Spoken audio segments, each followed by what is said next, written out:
എല്ലാവർക്കും സന്ധ്യാവന്ദനങ്ങൾ അറിയിക്കുന്നു. ഒരു സന്ധ്യ കഴിഞ്ഞ സമയം കൂടെ കാണുവാൻ ദൈവം നമ്മുടെ ആയുസ്സിനെ ദീർഘമാക്കി തന്നതിനായി ദൈവത്തിന് നന്ദി പറയാം.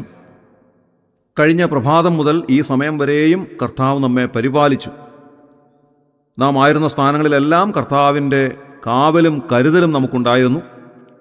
നമ്മുടെ ആവശ്യങ്ങളൊക്കെ കർത്താവ് നിറവേറ്റി തന്നു. പ്രത്യേകാൽ ഈ സമയത്ത് ദൈവസന്നിധിയിലേക്ക് അടുത്തു വരുവാനും ദൈവം ചെയ്ത ഉപകാരങ്ങൾക്ക് നന്ദി പറഞ്ഞുകൊണ്ട് ഇന്ന് രാത്രിയിൽ വിശ്രമിപ്പാനും കർത്താവ് നമ്മെ സഹായിക്കട്ടെ. നമുക്കേറെ സുപരിചിതമായ ഒരു വാക്യം ധ്യാനിച്ച് ഇന്ന് രാത്രിയിൽ വിശ്രമിക്കുവാൻ കർത്താവ് നമ്മെ സഹായിക്കട്ടെ. 34-ാം സങ്കീർത്തനം 7-ാം വാക്യം നാം ഇങ്ങനെയാണ് വായിക്കുന്നത്: യഹോവയുടെ ദൂതൻ അവൻ്റെ ഭക്തന്മാരുടെ ചുറ്റും പാളയമിറങ്ങി അവരെ വിടുവിക്കുന്നു. ദൈവമക്കൾക്ക് ദൈവം നൽകുന്ന സ്വർഗീയമായ സുരക്ഷിതത്വത്തെ സംബന്ധിച്ചുള്ളതായ വാക്യമാണല്ലോ നമ്മിവിടെ വായിച്ചത്.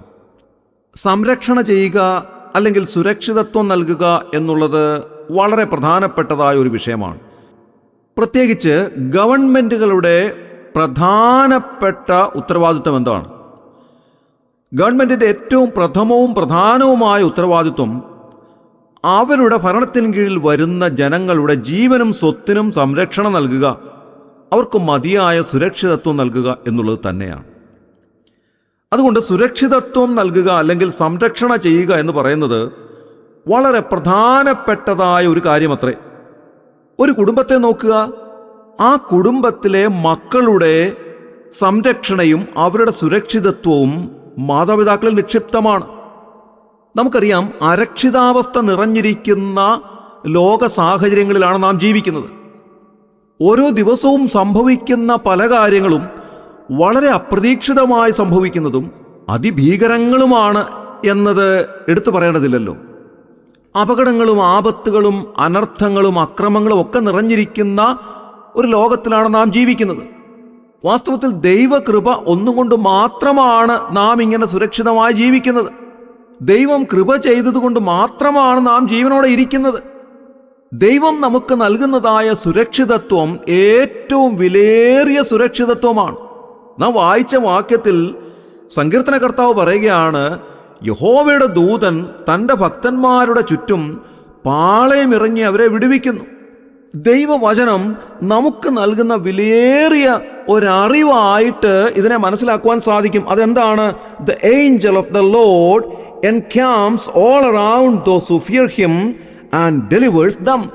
ദൈവദൂതന്മാരുടെ വലിയൊരു സഞ്ചയം നമുക്ക് ചുറ്റും കാവലായി നിൽക്കുന്നു, നമ്മെ വിടുവിക്കുന്നു, നമ്മെ പരിപാലിക്കുന്നു, നമ്മെ സംരക്ഷണ ചെയ്യുന്നു എന്ന് പറഞ്ഞാൽ നാം തനിയെ അല്ല, ദൈവദൂതന്മാരുടെ വലിയൊരു ഗണം നമ്മുടെ ചുറ്റിലുമുണ്ട് എന്നർത്ഥം. ദൈവദൂതന്മാരെ സംബന്ധിച്ചും അവരുടെ ശുശ്രൂഷയെ സംബന്ധിച്ചും അവർ ദൈവമക്കൾക്ക് നൽകുന്ന സംരക്ഷണയെ സംബന്ധിച്ചും എബ്രായ ലേഖന കർത്താവ് എഴുതിയിരിക്കുന്ന വളരെ പ്രധാനപ്പെട്ടതായ ഒരു വാക്യമുണ്ട്. എബ്രായ ലേഖനം 1-ാം അധ്യായം 14-ാം വാക്യം അതിങ്ങനെയാണ്: Are they not all ministering spirits sent forth to minister for those who will inherit salvation? അതായത് അവർ ഒക്കെയും രക്ഷപ്രാപിപ്പാനുള്ളവരുടെ ശുശ്രൂഷയ്ക്ക് അയക്കപ്പെടുന്ന സേവകാത്മാക്കളല്ലയോ? നോക്കുക, ദൈവദൂതന്മാർ രക്ഷിക്കപ്പെട്ട ദൈവമക്കളുടെ സേവകാത്മാക്കളാണെന്ന് ദൈവവചനം അസന്നിഗ്ധമായി പ്രഖ്യാപനം ചെയ്യുന്നു. അങ്ങനെയാണെങ്കിൽ എൻ്റെ പ്രിയമുള്ളവരെ, ഇന്ന് രാത്രിയിൽ നാം തനിയെയല്ല വിശ്രമിക്കുന്നത്. നമ്മുടെ ചുറ്റും സേവകാത്മാക്കളായ ദൈവദൂതന്മാരുടെ ഒരു സഞ്ചയമുണ്ട് എന്നുള്ളത് എത്രയോ ആശ്വാസകരമായ ഒരു വസ്തുതയാണ്. നമ്മുടെ നഗ്നനേത്രങ്ങൾ കൊണ്ട് അവരെ കാണാൻ സാധിക്കുന്നില്ല എങ്കിലും നമ്മുടെ അരികിൽ തന്നെ നമ്മുടെ സേവകാത്മാക്കളായി നമ്മുടെ ചുറ്റും നിൽക്കുന്ന സ്വർഗീയ ദൂതന്മാരെ കാണുവാൻ നമ്മുടെ വിശ്വാസ കണ്ണുകളെ ദൈവം തുറക്കട്ടെ എന്ന് ഞാൻ പ്രാർത്ഥിക്കുന്നു. പുറപ്പാട് പുസ്തകം 14-ാം അധ്യായത്തിൽ നാം വായിക്കുന്നതായ ഒരു കാര്യമുണ്ട്. ഇസ്രായേൽ ജനം അവരുടെ ദീർഘവർഷങ്ങളിലെ അടിമത്തത്തിന് ശേഷം മിസ്രയീം വിട്ടുപോരുമ്പോൾ രാത്രി സമയത്ത് അവരെ കൊല്ലേണ്ടതിന് ഫറവോന്റെ സൈന്യം അവരുടെ പിന്നാലെ പാഞ്ഞെടുക്കുമ്പോൾ ആ സൈന്യം ഇസ്രായേലിനോട് അടുക്കാതെ വണ്ണം യഹോവയുടെ ദൂതൻ അവർക്കിരുവർക്കും മധ്യേ നിന്നതായി നാം വായിക്കുന്നു. ദൈവം നൽകുന്ന സംരക്ഷണം എത്ര വിലയേറിയ സംരക്ഷണമാണ്! നാം കിടക്കയിൽ ഉറങ്ങുന്നതായ സമയത്ത് നമ്മുടെ അരികിലേക്ക് വന്ന് ശത്രുവായ സാത്താൻ നമ്മെ തകർക്കുവാൻ സാധ്യതയുണ്ട്. പക്ഷേ അതിനനുവദിക്കാത്ത ദൈവം ദൂതസഞ്ചയത്തെ നമുക്ക് കാവലായി നമ്മുടെ ചുറ്റും നിർത്തിയിരിക്കുന്നു. എത്രയോ അത്ഭുതകരമായ ഒരു സംരക്ഷണമാണിത്. സാധാരണയായി നാം രാവിലെ പാടാറുള്ളതായ ഒരു ഗാനമാണല്ലോ അതിരാവിലെ തിരുസന്നിധി അണയുന്നൊരു സമയേ എന്നുള്ളതായ ഗാനം. PM കൊച്ചുകുറു എന്ന ദൈവദാസൻ ദീർഘവർഷങ്ങൾക്ക് മുൻപ് എഴുതിയതായ ഈ ഗാനത്തിലെ ഒരു ചരണം ഇങ്ങനെയാണ്: കിടക്കയിൽ വച്ചരിയാം സാത്താനടുക്കാതിരിപ്പതിന്നൻ അടുക്കൽ ദൂതഗണത്തെ കാവലണച്ച കൃപയാനൽപ്പം അടുക്കൽ ദൂതഗണത്തെ കാവലണച്ച കൃപയാനൽപ്പം.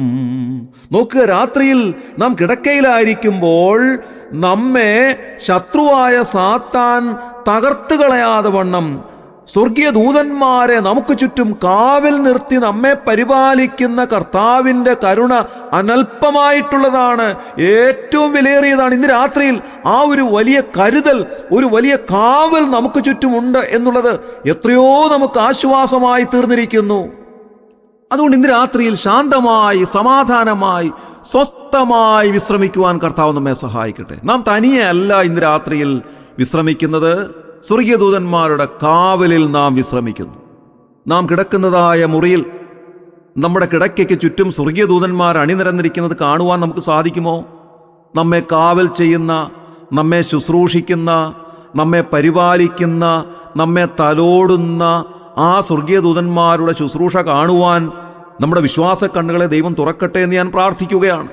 നാം കിടക്കുന്നതായ ഭവനത്തിന് ചുറ്റും സ്വർഗീയ ദൂതന്മാരുടെ ശക്തിയേറിയ ഒരു വേലി നമുക്ക് ചുറ്റും നിർമ്മിച്ചിരിക്കുന്നു. അതിൻ്റെ വ്യക്തമായ തെളിവാണ് ഇയ്യോബിൻ്റെ പുസ്തകത്തിൽ നാം കാണുന്നത്. പിശാച് ഇയ്യോബിൻ്റെ അരികിലേക്ക് വരുമ്പോൾ പിശാച് കാണുന്നത് എന്താണ്? ദൈവദൂതന്മാർ അവന് ചുറ്റും നിർമ്മിച്ചിരിക്കുന്ന ശക്തിയേറിയ ഒരു വേലിയാണ് കാണുന്നത്. ആ വേലിക്കുള്ളിലേക്ക് കടക്കുവാൻ യാതൊരു നിർവാഹവുമില്ല. വലിയവനായ ദൈവത്തിൻ്റെ അറിവോ അവിടുത്തെ അനുവാദമോ ഇല്ലാതെ യാതൊന്നിനും നമ്മുടെ അരികിലേക്ക് വരുവാൻ സാധ്യമല്ലാതെ വണ്ണം അത്രമാത്രം ദൃഢമായ ഒരു സംരക്ഷണ കവചം തന്നെ നമുക്ക് ചുറ്റും വലിയവനായ ദൈവം ഒരുക്കിയിരിക്കുന്നു. എത്ര വിലയേറിയതായ ഒരു കാവലാണ് ദൈവം നമുക്ക് ചുറ്റും ഏർപ്പെടുത്തിയിട്ടുള്ളത്.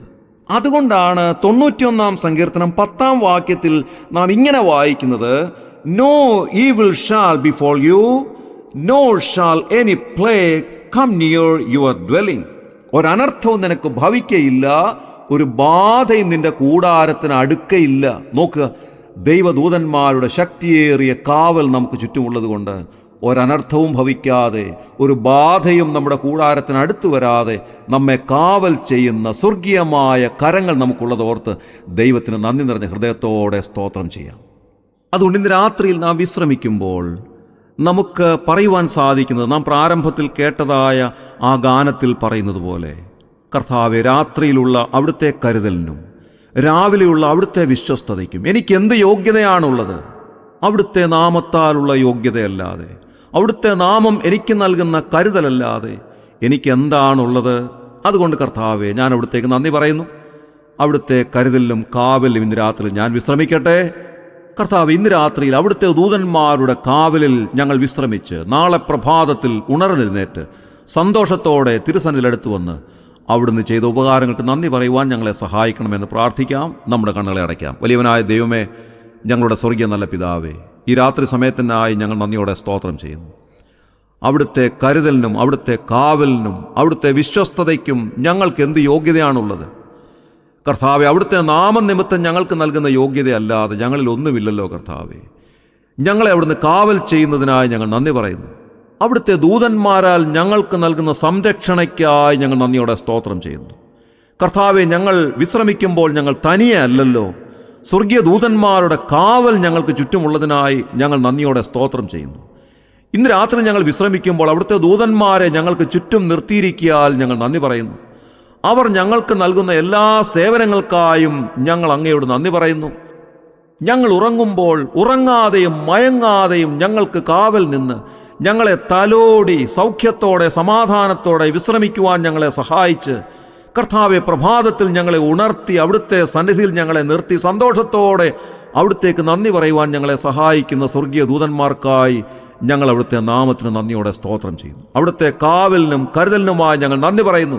രാത്രിയിലുള്ള അവിടുത്തെ കരുതലിനും രാവിലെയുള്ള അവിടുത്തെ വിശ്വസ്തതയ്ക്കുമായി ഞങ്ങൾ നന്ദിയോടെ സ്തോത്രം ചെയ്യുന്നു. സകലത്തിനും ഞങ്ങൾ നന്ദി പറയുന്നു. ഇന്ന് രാത്രിയിൽ സമാധാനത്തോടെ ഞങ്ങൾ വിശ്രമിക്കട്ടെ. പ്രാർത്ഥന കേട്ടതിനായി സ്തോത്രം. ഞങ്ങളുടെ കർത്താവിൻ്റെ രക്ഷിതാവുമായ യേശു ക്രിസ്തുവിൻ്റെ ധന്യമായ നാമത്തിൽ തന്നെ. ആമേൻ.